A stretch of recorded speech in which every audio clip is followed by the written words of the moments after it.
Língua portuguesa. Leitura. Livro B. Lição 4, aula 3. Olá, bem-vindos de volta à nossa lição. Recurso natural, preservação, seiva, água potável, solidariedade. Gerações presentes, gerações futuras, plenamente responsável. E tudo isso tem a ver com a água, não é mesmo? Uma coisa tão simples. Água. Uma gota d'água. Um copo d'água. Parece simples, mas a gente viu que não é bem assim, não é mesmo? Alguém tem que saber como trazer a água até a nossa casa. Água limpa.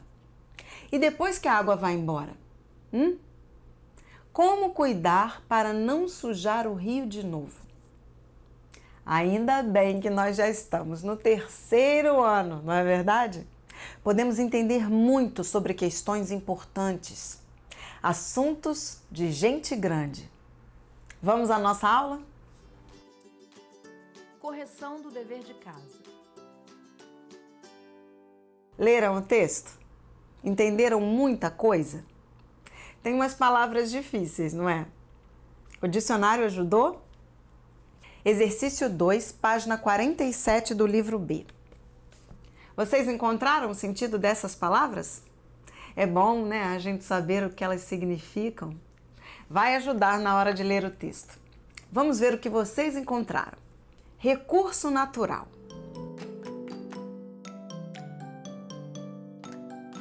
Recurso. Recurso natural. Como é? Isso mesmo. São considerados recursos naturais tudo aquilo que é necessário ao homem e que se encontra na natureza, dentre os quais podemos citar o solo, a água, o oxigênio, energia oriunda do sol, as florestas, os animais, dentre outros. Os recursos com tais características são florestas, água e solo. Vamos ler e entender com atenção esse conceito? Recursos naturais. Necessário para o homem. Encontram-se na natureza. Temos aí 2 critérios para definir. Uma coisa que é necessária para o ser humano e que se encontra na natureza. E quais seriam exemplos disso? O que é necessário para nós e que se encontra na natureza? Ar, água, Sol, comida, Solo, água, oxigênio, sol, energia, florestas, animais. Isso mesmo, nós precisamos de tudo isso e tudo isso se encontra na natureza. Da água nós já falamos. Oxigênio, é o ar para respirar. sol, energia. o sol produz calor. As plantas precisam para fazer fotossíntese. Isso mesmo, Beto. E o solo? Para que precisamos do solo? Para plantar, E das florestas e animais? Os animais vivem nas florestas, precisam de comida. A floresta produz comida. Isso mesmo. Agora sabemos muito bem o que são recursos naturais.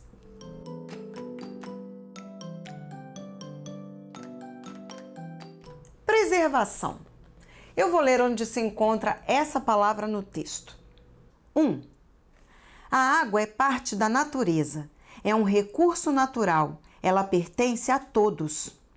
Cada continente, cada povo, cada nação, cada região, cada cidade, cada cidadão é plenamente responsável pela preservação e uso da água. Responsável pela preservação e uso da água. O que é preservar? guardar, Proteger. Isso mesmo. Preservar significa guardar, proteger. A água precisa ser protegida. No texto diz, responsável pela preservação e uso da água. A água é para usar, mas é preciso usar de forma responsável. Essa é a maneira de preservar.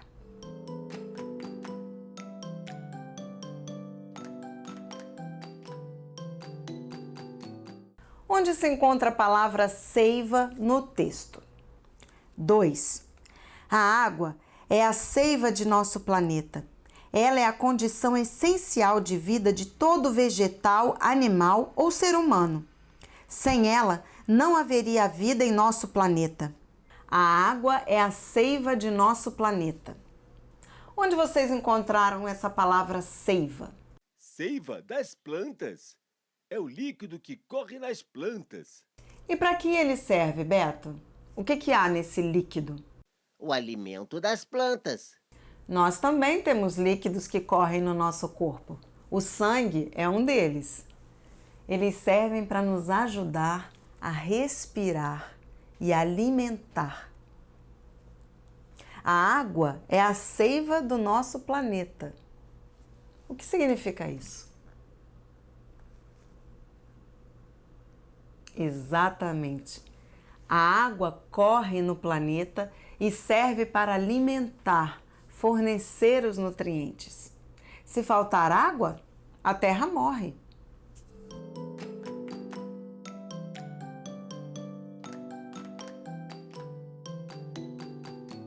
A água potável não é facilmente encontrada na natureza. Alfa, a palavra potável parece com qual palavra? De qual palavra ela é derivada? Pote? E o que é um pote? Uma vasilha de barro. A gente guarda água. Pote, potável. Beto, o que é potável? Água potável. Água para colocar no pote. E depois que a água estiver no pote? A gente bebe. Água potável é a água limpa, própria para beber. Depois vamos ver no texto o que isso tem a ver com os cuidados com a água.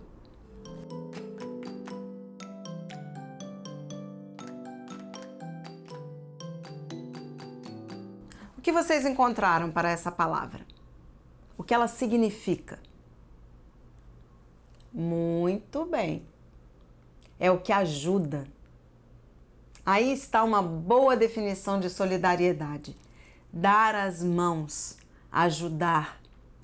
Mas o que será que isso tem a ver com a água? Temos que ler o texto, não é mesmo? Então vamos ler? Leitura.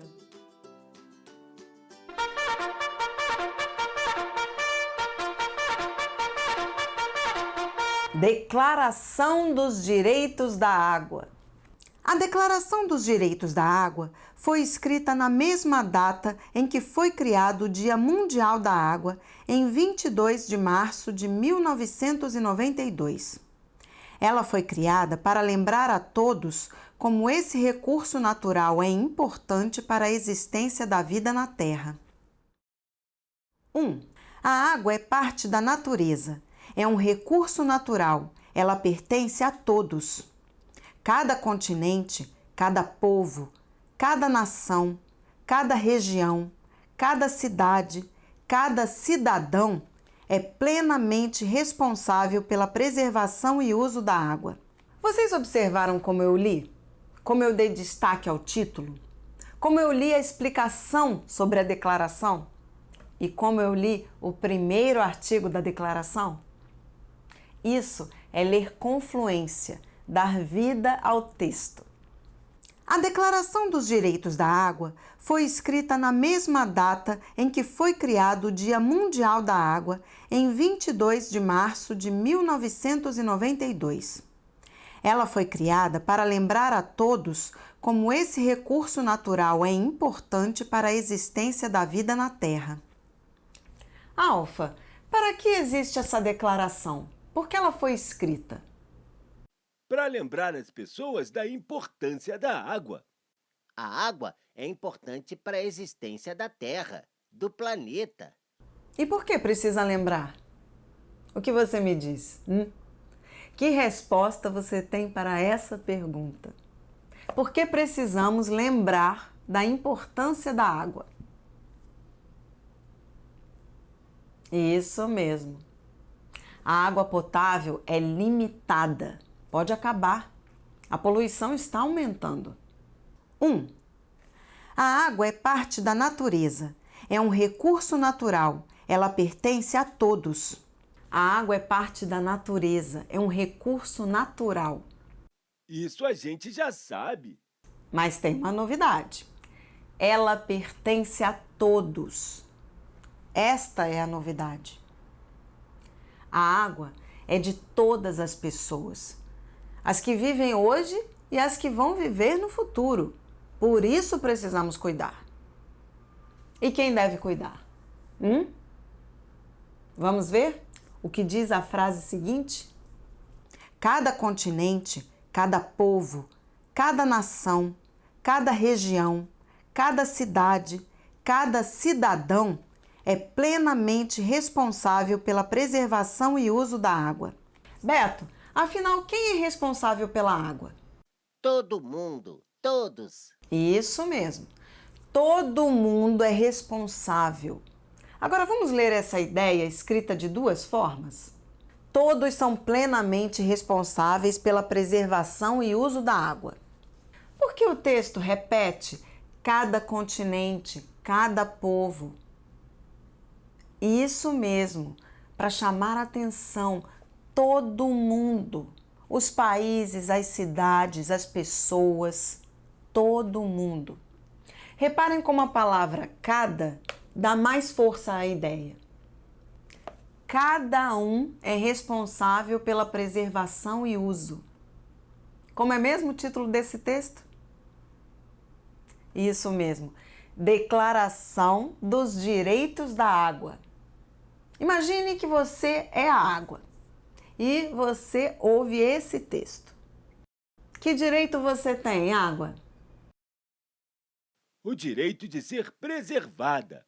Mas ser usada é um direito, professora? Muito bem, Alfa. Bem observado. O documento se chama Direitos da Água. Mas talvez ele devesse ter outro nome, não é mesmo? Depois nós vamos ler os outros itens. Vamos entender isso bem detalhadamente. Vamos entender isso melhor. Ou, quem sabe, dar outro título ao texto. Fluência de leitura. Água limpa, água suja. Vamos continuar nossa leitura? Nós paramos na página 12.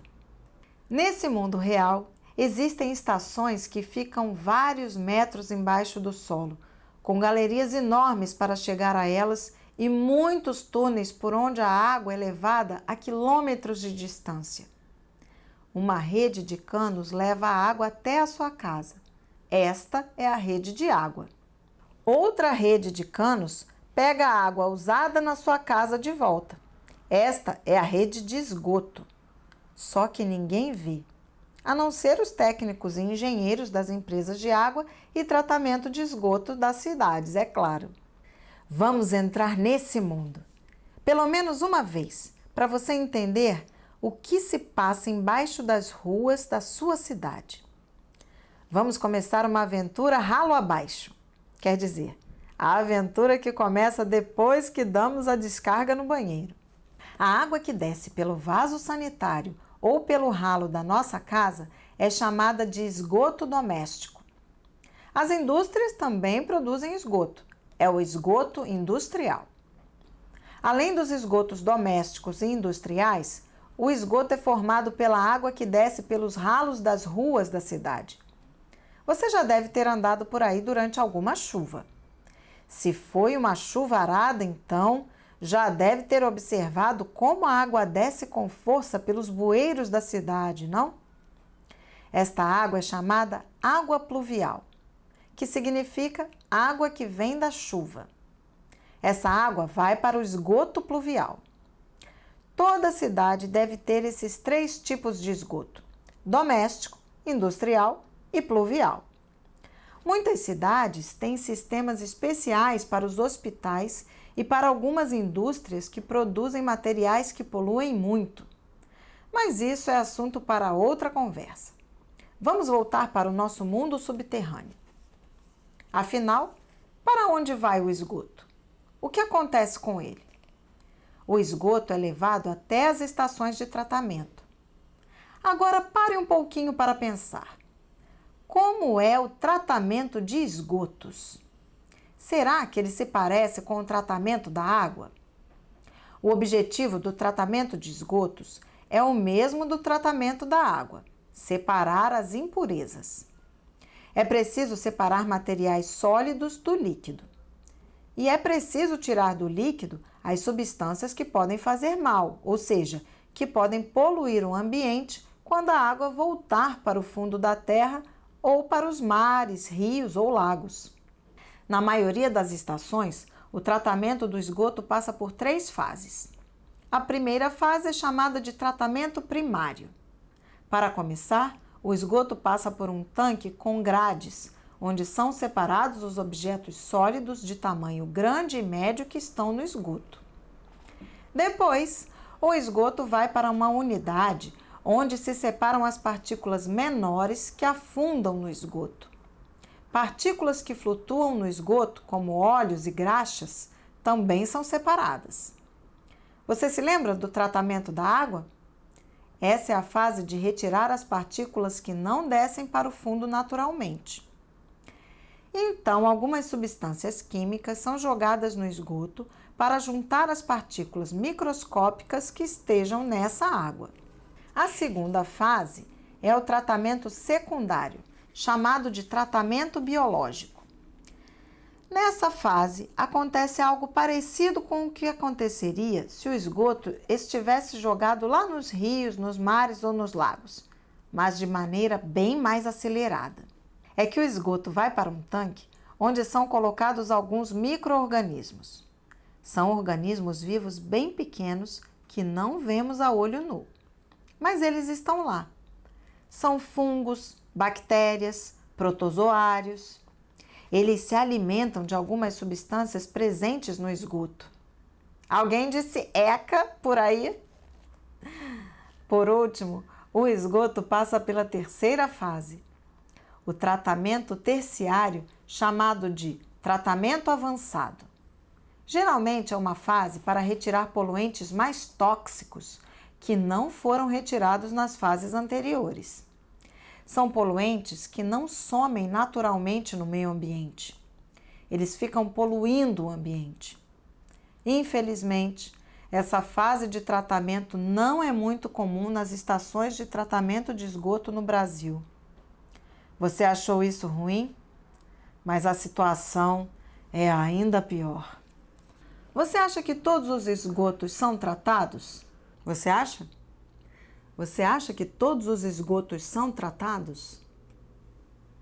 Claro que não, não é mesmo? Vamos ver como o texto continua?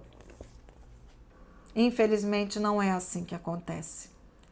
Em todo o planeta, principalmente nos países em desenvolvimento, a maior parte dos esgotos corre pelas cidades e é lançada in natura nos rios, lagos, lagoas e oceanos.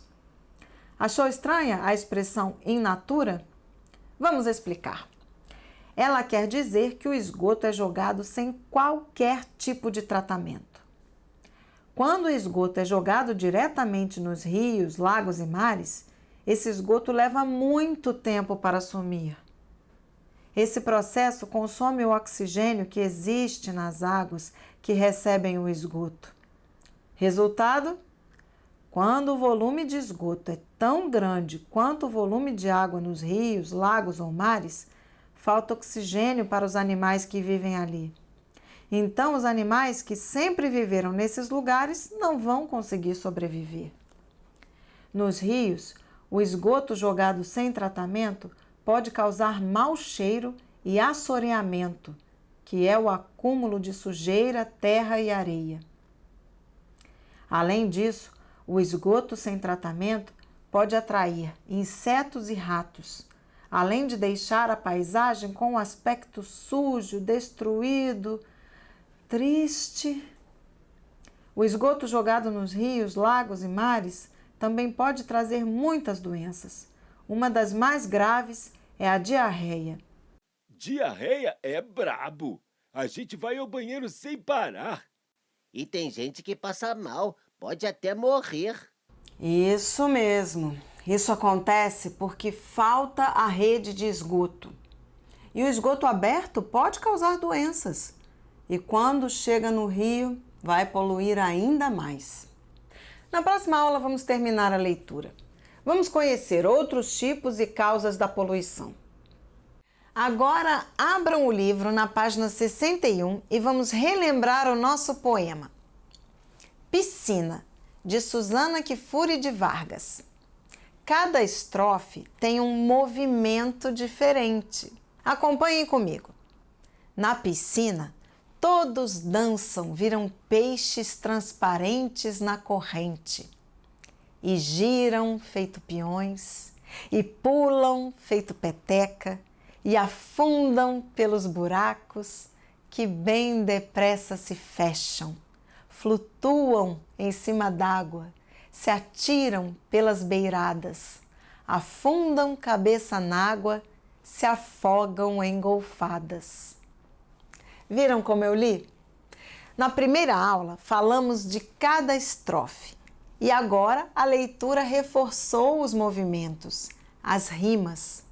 Rimar é bom, não é? Palavras que rimam são palavras que apresentam uma repetição de sons iguais ou parecidos. E uma leitura bem feita e com expressividade torna o texto ainda mais interessante. Como ainda temos um tempinho, eu trouxe para vocês um outro poema. Ele se chama Rima, Rima, Rima, Rima, de Sérgio Caparelli. Mas o que será que esse poema vai nos trazer? É isso que você pensou, uma rima. Vejam. A panela de pressão chia, chia, chia, chia. O pintinho pequenino pia, pia, pia, pia. O gatinho bagunceiro mia, mia, mia, mia. A menina lendo o livro ria, ria, ria, ria. O que vemos aqui são repetições que nos fazem imaginar a rima seguindo o som das palavras. A panela de pressão chia, chia, chia, chia. Esse chia, chia reforça o barulho que a panela de pressão faz quando alguém coloca ela no fogo e o alimento começa a cozinhar. Não é verdade? O pintinho pequenino pia, pia, pia, pia. E aqui, o pia, pia, fica lindo, não é? O pintinho pia, pia, pia, pia, piou.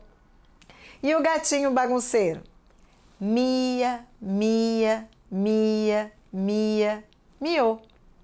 Mia, mia, mia, mia, miou. Nossa, que interessante esse poema. Nos faz lembrar de coisas simples que rimam. Literalmente, uma rima animal. E por fim, a menina lendo o livro ria, ria, ria, ria. Há quem diz que rir é um ótimo remédio. Eu acho que é mesmo. Eu amo estar aqui com vocês e estou igual a menina do poema, lendo livros e sorrindo. E você, aí do outro lado, que tal reler esse poema comigo? Acompanhem na telinha. Vamos lá? A panela de pressão chia, chia, chia, chia. O pintinho pequenino pia, pia, pia, pia. O gatinho bagunceiro mia, mia, mia, mia. A menina lendo o livro ria, ria, ria, ria. Resumo da aula. O que aprendemos de mais importante hoje? Vocabulário, claro. Exercício 2, página 47.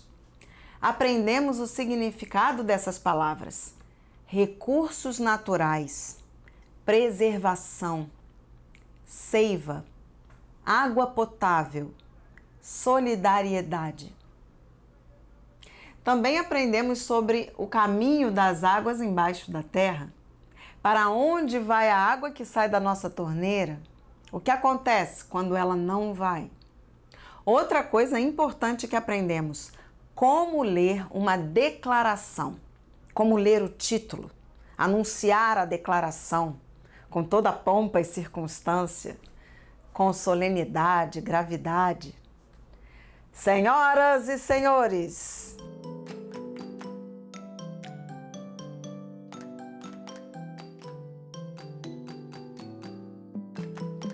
vimos qual é o tom adequado para ler a ementa. Ementa é essa explicação. E vimos como ler cada item de uma declaração. Dever de casa. Leitura, livro B, página 47, exercício 1. Fluência de leitura. Página 60, treinar a conjugação dos verbos.